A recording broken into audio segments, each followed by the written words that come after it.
भारत के यशस्वी प्रधानमंत्री आदरणीय नरेंद्र मोदी जी, गवर्नर महाराष्ट्र आदरणीय रमेश बैस जी, महाराष्ट्र के मुख्यमंत्री श्रीमान Eknath ji Shinde, government of India के minister Shri Narayan Rane, deputy chief minister Maharashtra Shri Devendra Fadnavis, deputy chief minister Maharashtra Shri Ajit ji Pawar, chairperson Maharashtra legislative council Shrimati Neelam Gorhe, Maharashtra सरकार के सभी सम्मानित मंत्रीगण, Shri Vinayak Raut member of parliament, general Anil Chauhan chief of defence staff, admiral R Harikumar chief of naval staff, अन्य अतिथिगण, मीडिया के मित्रों, देवियों व सज्जनों, सर्वप्रथम मैं माननीय प्रधानमंत्री जी का इस महत्वपूर्ण आयोजन में हार्दिक स्वागत करता हूं और इस कार्यक्रम में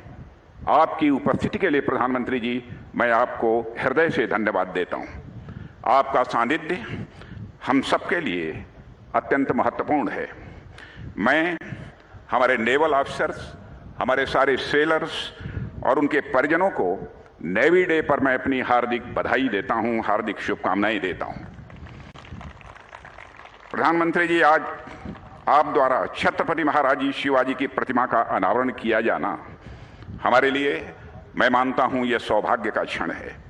साथियों, छत्रपति जी का पूरा जीवन हम सबके लिए एक प्रेरणा का कार्य करता है।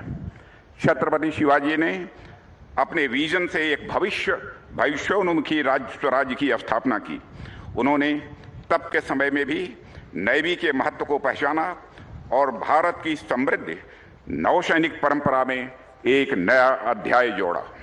साथियों, एक साधारण शासक और एक स्टेट्समैन में बड़ा अंतर होता है। एक साधारण शासक वर्तमान वास्तविकता के आधार पर ही वह दुनिया को देख पाता है, लेकिन एक स्टेट्समैन अपने वर्तमान से आगे देखने वाला विजनरी हुआ करता है। एक स्टेट्समैन आज की वास्तविकताओं से आगे जाकर भविष्य की संभावनाओं को भी देखने की वह क्षमता रखता है। छत्रपति शिवाजी सही मायने में एक स्टेट्समैन थे। नेवल पावर के महत्व को समझना उनकी स्टेट्समैनशिप को दर्शाता है। कॉलोनियल मेंटालिटी से बाहर निकलने के प्रधानमंत्री जी के आह्वान पर नेवी द्वारा अपनाया गया नया इनशाइन छत्रपति शिवाजी महाराज की ग्लोरियस लिगेसी से इंस्पायर्ड है। साथियों, आज हम सभी नेवी डे के अवसर पर यहाँ एकत्र हुए हैं। किसी भी मेजर ग्लोबल पावर के लिए एक सशक्त नेवी का होना यह अत्यंत आवश्यक है।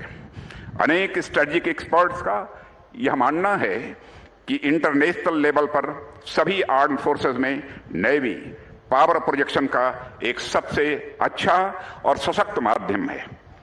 अतः स्वराज्य को सशक्त करने के लिए एक लीडर के द्वारा नेवल कैपेबिलिटीज को अपग्रेड करना और उन्हें आवश्यक रिसोर्सेज प्रोवाइड करना यह दिखाता है कि वह लीडर वास्तव में एक विजनरी स्टेट्समैन है। साथियों, अब यदि आप यह सोच रहे हो कि मैं छत्रपति महाराज शिवाजी की बात कर रहा हूं या हमारे प्रधानमंत्री मोदी जी की बात कर रहा हूं, तो मैं कहना चाहूंगा कि दोनों ही विचार अपने में बिल्कुल सही हैं। छत्रपति शिवाजी महाराज हों या उनके द्वारा प्रशस्त किए गए मार्ग पर आगे बढ़ रहे हमारे भारत के प्रधानमंत्री मोदी जी हों, दोनों में नेवी पर ध्यान देकर अपने राष्ट्र और समाज को सुरक्षित रखने का महनीय प्रयास देखा जा सकता है। साथियों, महज एक दशक पहले तक ऐसा माना जाता था कि देश जो भी थ्रेट फेस कर रहा है वह सिर्फ लैंड बेस्ड है और नेवी का उतना महत्व नहीं समझा जाता था। लेकिन प्रधानमंत्री जी जब आए तो उन्होंने इस सीमित सोच और पुअर असेसमेंट से कहीं ऊपर उठकर आर्मी और एयरफोर्स के साथ साथ नेवी पर भी विशेष रूप से उन्होंने फोकस किया। आज भारतीय नौसेना स्वदेशीकरण की ओर पहले की अपेक्षा तेजी से आगे बढ़ रही है। कुछ ही महीने पहले माननीय प्रधानमंत्री जी ने देश का पहला indigenous aircraft carrier INS Vikrant भी राष्ट्र को समर्पित किया। पहले हमारी नेवी का अधिकांश इक्विपमेंट इंपोर्टेड होता था, लेकिन आज हम बायर नेवी से अब बिल्डर नेवी बन चुके हैं। आज हम भारतीय नौसेना को कोस्टल नेवी से ब्लू वाटर नेवी बना रहे हैं। नेवी का यह ट्रांसफॉर्मेशन सही मायने में प्रधानमंत्री जी की विजनरी लीडरशिप को दर्शाता है।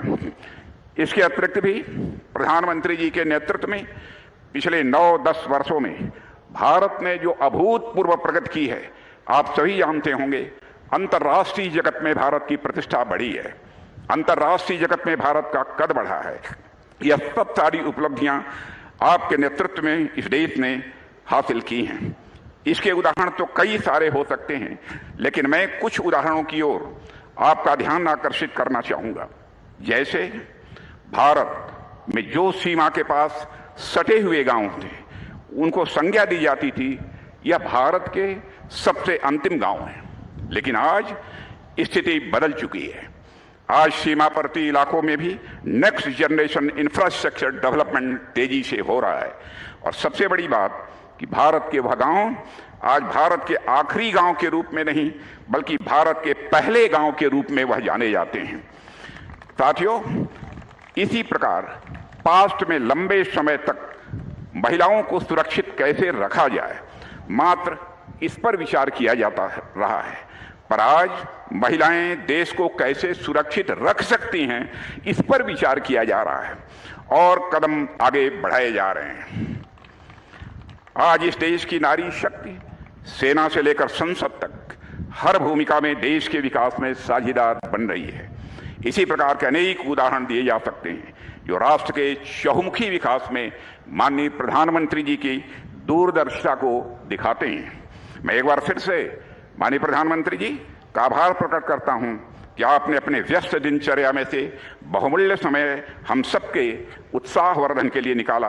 आपकी उपस्थिति निश्चित रूप से नेवी के हमारे सेलर्स में एक नई उमंग और उत्साह भरने का काम करेगी, ऐसा मेरा पक्का विश्वास है। इन्हीं शब्दों के साथ पुनः इस नेवी डे के अवसर पर आप सभी को हार्दिक शुभकामनाएं देते हुए अपना मैं निवेदन समाप्त करता हूं। आप सबको बहुत बहुत धन्यवाद।